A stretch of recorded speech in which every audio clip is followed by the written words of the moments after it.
today is the focal point where all that is non-physical is focused upon your time-space reality for the powerful, important experience of enjoying the new explosion of new ideas in this moment.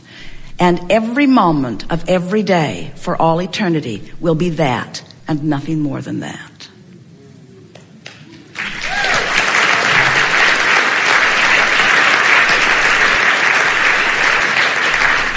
And in 2013, we'll have the same conversation. In 2014, we'll have the same conversation. In 2015. In other words, it's someone wanting to explain, getting parts of it from this non-physical awareness of the power of this now. What people are beginning to feel all around your planet is the power of focus. We've been saying that these are the best of times, and they're also the worst of times because they are the most of times. So those who are focusing in alignment with their grid are just having the exhilaration and are experiencing the benefit, not just of what's going on your planet today, but of everything that has been going on from the beginning of all consciousness, you see. This power and clarity and intelligence and love that we all are is as a result of the culmination of all that we have lived. We just want our physical friends to consciously acknowledge the existence of this expanded version of life experience and to allow themselves the benefit of it in the here and now. So as this energy is moving faster, because the contrast is greater, that means that when you're in alignment with who you really are, your experience is dramatically enhanced. And when you're out of alignment with who you really are, your experience is dramatically enhanced. In other words, it's just more obvious than it has ever been before. We've been saying for a long while that those who have and those who have not are going to be more exaggerated because you get what you think about. And it does not matter how hard you try to reorganize everything in terms of physical action. The laws of the universe are so powerful that it returns to its vibrational place. We want you to know that in every moment of every day, you have the potential of allowing a larger part of you forward. And it happens to people when they get themselves often into a very precarious position where something really matters. Sometimes they feel a power beyond measure, as you say, a clarity beyond measure. Someone earlier today was talking about it coming in spurts. It didn't feel sustainable, but it is more sustainable than you know. The combination of powerful wanting and allowing of that power to flow through you is really what all of you intended as you came into this physical experience. Not one of you said, I'll go forth, mix it up, figure out what I want and deprive myself of it by my attitudes and opinions about things. Not one of you said that. Every one of you said, I'll go forth, I'll figure out what I want. It will be held into a sort of vibrational escrow for me until I'm able to figure out how to come into vibrational alignment with it. And when I do, a manifestation will occur. And then I will have a new vibrational stance from which I will compare again and ask again and line up again and receive again. In other words, you know that it's this ongoing cycle. So when you ask a question about your inner being, about that larger part of you, we want to bring into the discussion the word blended or blending. We want you to feel the blending of you and you. And we want the understanding of blending to be so significant that it's not even the blending between you and you, it's just you. We just want you to be present. But who are you? Who are you is the combination of all of this. Who you are is someone who explores and comes to personal decisions and then who allows the personal understanding and knowledge and beingness of that broader, wiser, older self to flow with you in this moment. And if you can just blend those unique perspectives and recognize that you're in alignment or you're not, and when you feel good you are, and when you feel bad you're not, and just leave it at that. If you could just let your dominant intent be to be standing in a place where you are aligned with the central grid of who you are, then everything else will take care of itself. So here's how it all worked out. You come, you bang around, you interact with others, you know what you don't want, you know what you do want, you develop all kinds of opinions and behavioral patterns, and through much of that you're creating life by default because you really don't know for sure consciously what you're doing, except every step along the way you did have emotion that was letting you know how you felt. For the most part, you didn't really know what that meant. And that is really interesting to us, that the scope of humanity can be moving around, feeling things that feel good and feeling things that feel bad, and not have any real understanding that the better it feels, the better it is. How you got crossways of that one took some convincing by those who wanted your attention upon them, who wanted their life to be better, who believed that in order for their life to be better, you needed to conform to their desires. In other words, I would feel better if you would behave in a way that would make me feel better. And if I can control you, I will, because my feeling good really matters to me. And if I can't control you, then I'll just get more forces around me to try to control you, because feeling good is what I really want. So what are some of the things that we've sort of set aside here? We're asking you to stop measuring yourself against anyone else. We're asking you to acknowledge the wholeness of who you were coming in and all that you've added to it ever since. We're asking you to acknowledge that law of attraction has gathered the cooperative components and that they're standing in the wings ready to move into your experiences at any time. And we're asking you to do one singular thing. Chill out. Find a reason to feel good. Don't use verbiage that makes you feel overwhelmed. Don't make it bigger than you are. Make it in the wings. Make yourself ready. Make it ready for you. Make you ready for it. Acknowledge its loving content. Acknowledge your worthy relationship with it. You don't have to consider what everybody else wants. You only have to consider what you've got in your vortex. And you don't even have to consider what's in your vortex. Now we want you to only consider what you're doing vibrationally with your grid, which lets it in. We've been telling you for a while, you've done enough sifting and sorting, and you've put enough in your vortex to keep yourself busy for 20 or 30 lifetimes. So what's it all about, Abraham? Why am I here? I came, I filled up my vortex, now what do you want me to do? And we say, we want you to have a good moment right now. We want you to have a good moment right now. We want you to have a good moment right now. What's it for? What is life all about? Well, it's this triad of intentions of freedom and growth and joy. The basis of your life is freedom. The intense desire of your life, the goal of your life is joy. Then everything else just falls right into place. You cannot cease expansion. But you can have all kinds of expansion while you hold yourself away from the joy, you see. And so here's all of this amassing of interesting, delicious, beautiful, intelligent, wanted things.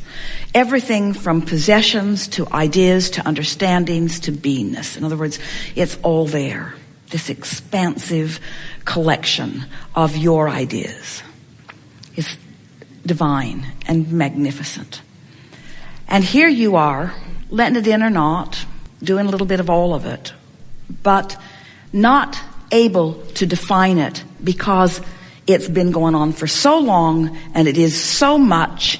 And it's been added to by others who know it too. So your vortex is huge in relationship to where you stand. Let's just stay there for just a bit.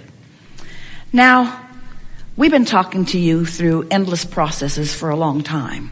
But today we're talking about this vibrational grid that is emotionally based, and that if you're selfish enough to care about how you feel, and you're willing to practice good feeling thoughts enough that you got a pretty good habit of it going, then you can click in with the core of who you are. And once you've done that, this huge compilation of all things wanted by you will make their way into your experience in perfect timing, not an avalanche that would just overwhelm you, but in perfect timing.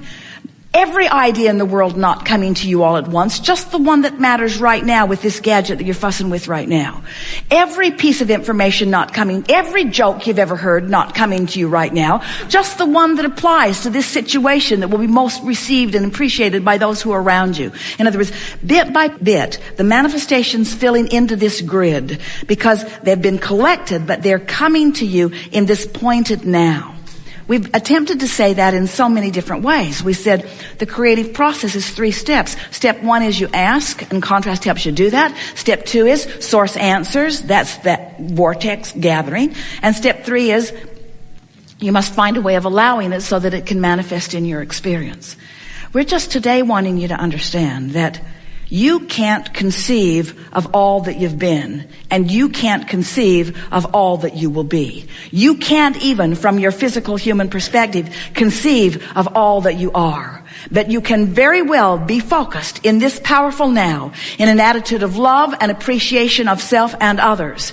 And you can achieve a vibrational alignment that will allow, in the precise timing and movement, everything that is necessary and allowable by you in this moment in time to happen, which will make for a really good moment now, and a really good moment now, and a really good moment now, and a really good moment now, sustainable, a really good moment now, and a really good moment now, and a really good moment now. For Esther, once Jerry reemerged into non-physical, it sort of lighted up the trail in a powerful new way for her, because she became aware of things that, even though she'd heard us say it for quite a while, she didn't understand it fully. And that was that Jerry's interest in this work and in you and in this equipment and in this platform and in this forum and in this leading edge conversation did not end with his reemergence into non-physical. It continues, but it continues non-resisted. In other words, it continues. Now his attention to it and his interest in it is as keen as it ever was. It's just absent of any resistance, you see. And so, as Esther feels his eagerness about what's taking place in a conversation like this, she can hardly wait. She's getting a transcription of it. Someone is transcribing it word for word, and Esther sits with that transcription and allows everything that Abraham and Jerry are thinking and feeling about it to come through. In other words, and the accentuation of what's going on here in this room will be embellished hundreds and thousands of times fold as she allows their focus to focus upon it again. You see what we're getting at?